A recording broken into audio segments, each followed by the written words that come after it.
कबीर दास हिंदी साहित्य के महान संत कवि थे। वे निडर होकर बिना किसी लाग लपेट के सीधे सीधे अपनी बात कहने की हिम्मत रखते थे। इन्होंने समाज में फैली हुई कुरीतियों का, बुराइयों का डट कर विरोध किया। वे किताबी ज्ञान की बजाय अनुभव से प्राप्त किए गए ज्ञान पर बल देते थे। धर्म के नाम पर होने वाले अंधविश्वास का विरोध करते थे और निराकार ईश्वर की भक्ति पर बल देते थे। अच्छा आचरण करने पर बल देते थे और मनुष्य मनुष्य में भेदभाव का विरोध करते थे। इन्हीं कबीर के कुछ दोहे या कहें कुछ साखियाँ आपके सिलेबस में दी गई हैं। इन्हीं साखियों की व्याख्या आज हम करने वाले हैं। मान सरोवर सुभर जल, हंसा केली कराही, मुक्ता फल मुक्ता चुगै, अब उड़ी अनत न जाही। सबसे पहले इस साखी में दिए गए कुछ शब्दों का अर्थ देख लेते हैं। मान सरोवर यह एक पवित्र सरोवर माना जाता है जो कैलाश पर्वत के पास है। पवित्र तालाब माना जाता है। सुभर का अर्थ होता है अच्छी तरह से भरा हुआ। हंसा ये एक पक्षी होता है और इस साखी में हंसा को आत्मा का प्रतीक बताया है। केली का अर्थ होता है क्रीड़ा करना या खेल, कराही करना। ये पंक्ति दोबारा देखते हैं। मान सरोवर सुभर जल, हंसा केली कराही। मान सरोवर जल से अच्छी तरह से भरा हुआ है और हंस उसमें खेल खेल रहे हैं। ये तो था इस पंक्ति का सीधा सीधा अर्थ। इसका एक छिपा हुआ आध्यात्मिक अर्थ भी है कि जो हृदय रूपी मान सरोवर है वो भक्ति के जल से भरा हुआ है और उसमें आत्मा रूपी हंस क्रीड़ा कर रहा है। अगली पंक्ति देखते हैं। मुक्ता फल मुक्ता चुगै। यहाँ पे मुक्ता शब्द 2 बार आया है। पहले मुक्ता फल का अर्थ है मोती और दूसरे मुक्ता का अर्थ है यहाँ पर मोक्ष। अब उड़ी अनत न जाही। अनत का अर्थ है अन्यत्र, अर्थात कहीं और, दूसरी जगह। आत्मा रूपी जो हंस है वह इस तालाब में मोक्ष रूपी मोती चुग रहा है। वह भगवान की भक्ति में लीन है और अब उड़कर कहीं और नहीं जाना चाहता। आइए अब देखते हैं इस साखी का काव्य सौंदर्य। काव्य सौंदर्य में इस साखी की पहली विशेषता है कि सधुकड़ी भाषा का प्रयोग है। सधुकड़ी का अर्थ है साधुओं की भाषा। कबीर साधु थे, संत थे, जगह जगह घूमकर प्रवचन देते थे, उपदेश देते थे, तो उनकी भाषा एक जैसी नहीं रही। जहाँ भी वे जाते वहीं की भाषा के कुछ शब्द वो अपना लेते। तो इस प्रकार उनकी भाषा में कई भाषाओं के शब्द मिल गए, वो कोई एक भाषा नहीं रही। इसलिए उनकी भाषा को नाम दिया गया सधुकड़ी भाषा। दूसरी विशेषता है रूपक, यमक तथा अनुप्रास अलंकार का प्रयोग है। सबसे पहले देखते हैं रूपक अलंकार क्या होता है। जहाँ पर 2 वस्तुओं में या 2 मनुष्यों में इतनी ज़्यादा समानता दिखाई जाए कि उनके बीच का अंतर ही समाप्त हो जाए, दोनों एक रूप हो जाएं, वहाँ पर रूपक अलंकार होता है। और यमक अलंकार जहाँ पर एक शब्द एक से अधिक बार आए और हर बार उसका अलग अर्थ निकले, वहाँ पर यमक अलंकार होता है। जैसे मुक्ता शब्द एक से अधिक बार आया है और हर बार उसका अलग अर्थ निकला है। एक मुक्ता का अर्थ है मोती और एक मुक्ता का अर्थ है मोक्ष। जहाँ तक रूपक अलंकार का सवाल है तो जैसे मान सरोवर है वो हृदय का रूपक है, हृदय का प्रतीक है। हंसा आत्मा का प्रतीक है। तो यहाँ पर रूपक अलंकार है। तीसरा है अनुप्रास अलंकार। जिन पंक्तियों में या कहीं भी कविता की जिन पंक्तियों में कोई भी वर्ण एक से अधिक बार लगातार आता है तो वहाँ पर अनुप्रास अलंकार होता है। इस साखी में हमने पढ़ा केली कराही, इसमें क वर्ण एक से अधिक बार लगातार आया है। ऐसे ही मुक्ता फल मुक्ता, यहाँ पर म वर्ण एक से अधिक बार लगातार आया है, तो यहाँ पर अनुप्रास अलंकार भी है। ये तो अलंकारों के बारे में थोड़ी थोड़ी जानकारी है। अलंकारों की पूरी जानकारी अलग से एक वीडियो में आपको दी जाएगी। अच्छी तरह से समझने के लिए विशेष रूप से अलंकारों को, तो वो अलंकारों की अलग से वीडियो आप देख सकते हैं। इस साखी की तीसरी विशेषता है दोहा छंद का प्रयोग किया गया है। दोहा छंद 2 पंक्तियों का होता है और इसमें 24 मात्राएं होती हैं। छंदों का अध्ययन 10वीं कक्षा में है, 10वीं कक्षा के पाठ्यक्रम में है। बस आप ये ध्यान रखिए कि कबीर की ये जो साखियां हैं दोहा छंद में है। चौथी विशेषता है आध्यात्मिक भावना की अभिव्यक्ति है। जहाँ पर मनुष्य और ईश्वर के संबंध में बात की जाए वहाँ पर आध्यात्मिक भावना होती है। अभिव्यक्ति का अर्थ होता है प्रकट करना, तो आध्यात्मिक भावना प्रकट की गई है या आध्यात्मिक भावना की अभिव्यक्ति है। गीति शैली में लेखन है। गीति का मतलब होता है जो गाया जा सकता है और शैली का अर्थ होता है ढंग, मतलब इन साखियों को ऐसे ढंग से लिखा गया है कि इनको अच्छी तरह से गाया जा सकता है। शैली का अर्थ होता है लिखने का ढंग, लिखने का तरीका। अंतिम विशेषता है भक्ति तथा शांत रस की अनुभूति है। जहाँ भगवान की भक्ति की बात की जाए वहाँ हमें श्रद्धा और भक्ति का अनुभव होता है, तो वहाँ पर भक्ति रस होता है। और जहाँ साधारण बात की गई हो, जिस बात को सुन के मन को शांति मिलती है, तो वहाँ पर शांत रस होता है। यहाँ एक बात ध्यान देने की है कि इस पाठ में जितनी भी साखियाँ दी गई हैं उनकी विशेषताएं, उनका काव्य सौंदर्य लगभग समान है, एक जैसा है, केवल अलंकारों का अंतर है।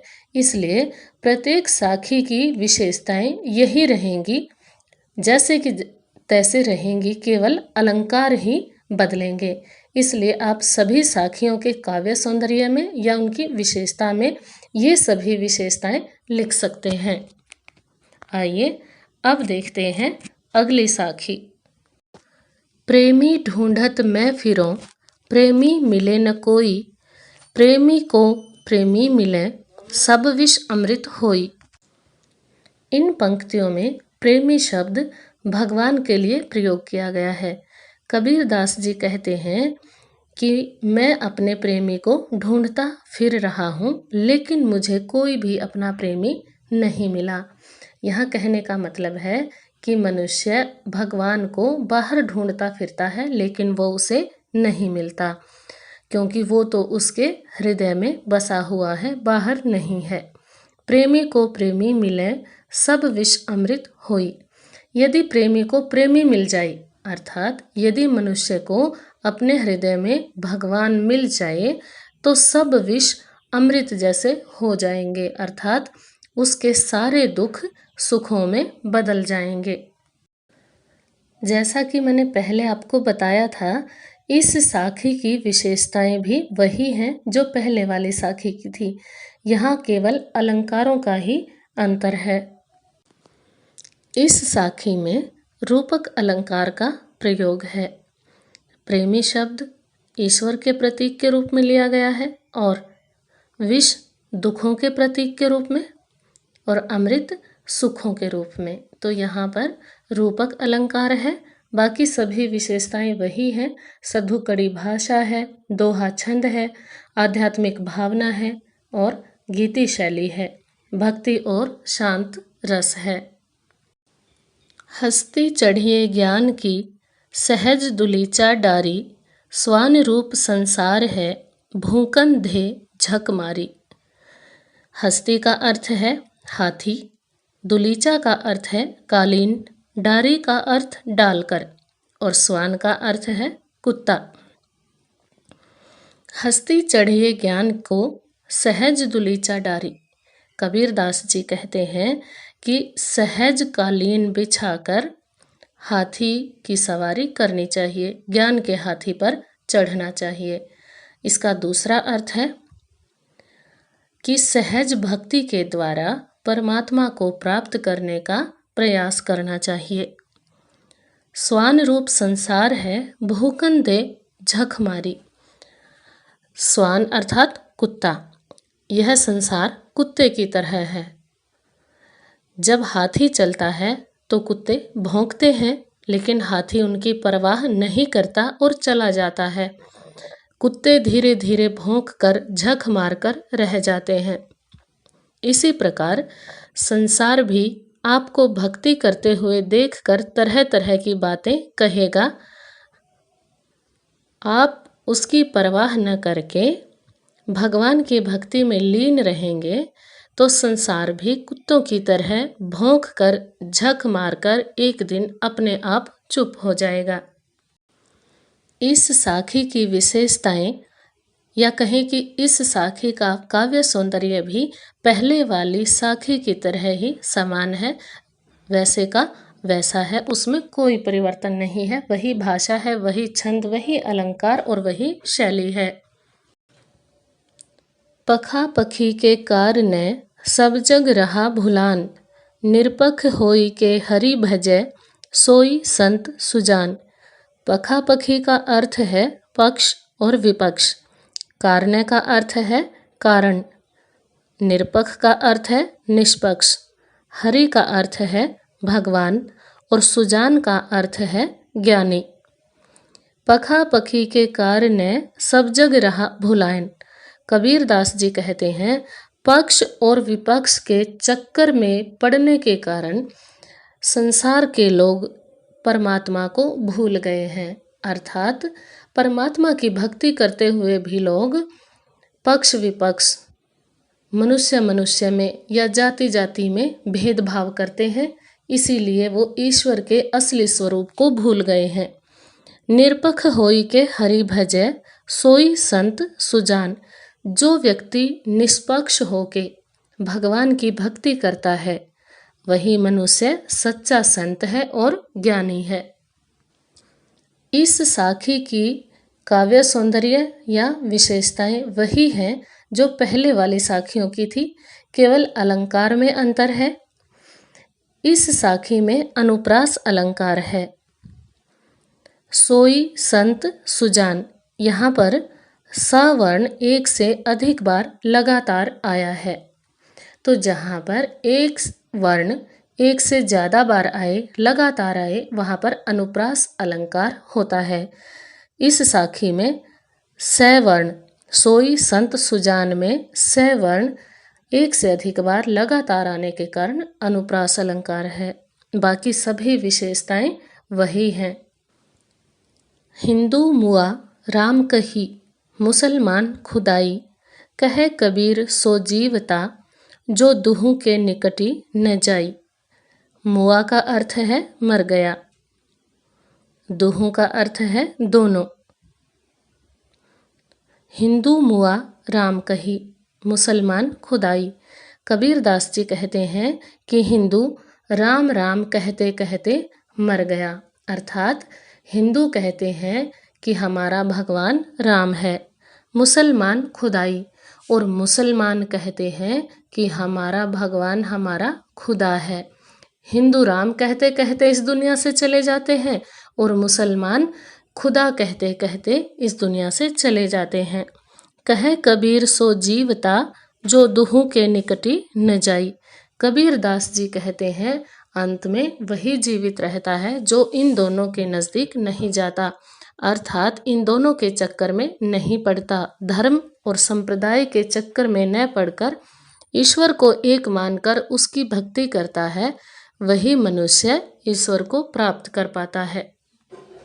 इस पद्यांश का या कहें कि इस साखी का काव्य सौंदर्य भी वही है जो पहले की साखियों का था। सधुक्कड़ी भाषा का प्रयोग है, अनुप्रास अलंकार का प्रयोग है, दोहा छंद का प्रयोग है, आध्यात्मिक भावना की अभिव्यक्ति है, गीति शैली में लेखन है, भक्ति और शांत रस की अनुभूति है। आइए अब देखते हैं अगली साखी। काबा फिरी काशी भया, राम ही भया रहीम, मोट चून मैदा भया बैठ कबीरा जीम।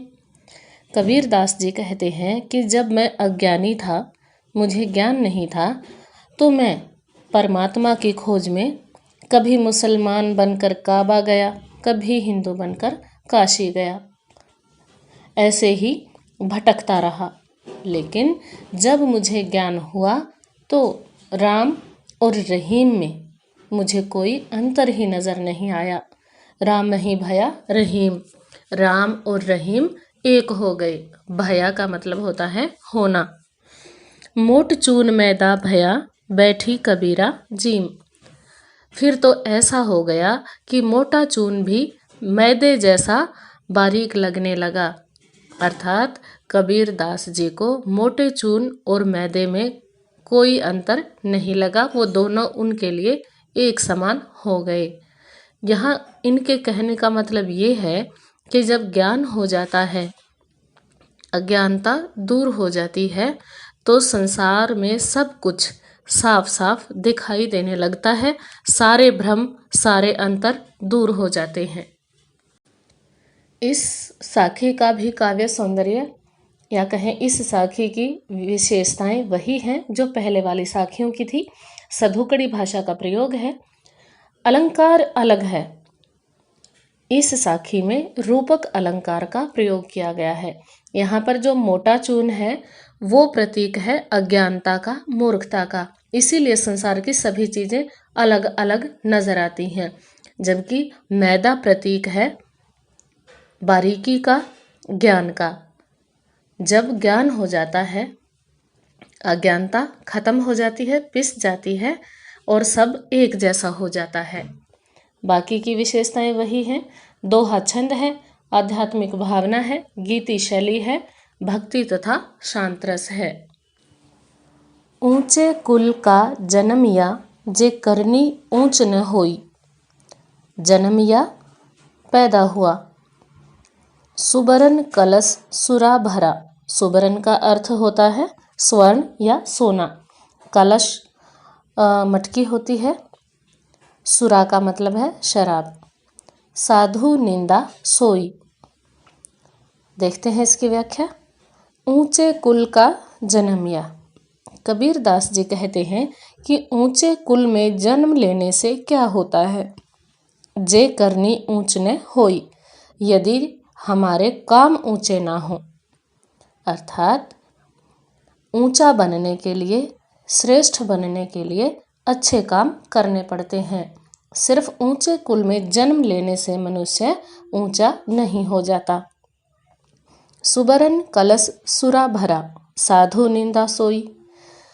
यदि सोने के कलश को शराब से भर दिया जाए, सोने के कलश में शराब भरी हुई हो, तो भी साधु लोग उसकी निंदा ही करते हैं, उसकी बुराई करते हैं। चाहे वो सोने से बना हुआ हो, लेकिन उसके अंदर बुरी वस्तु भरी है, बुरे विचार। यहाँ पर जो सुरा है, शराब है, वो बुरे विचारों का प्रतीक है। और जो सुबरन कलश है, स्वर्ण का कलश है, वो सुंदर शरीर का प्रतीक है।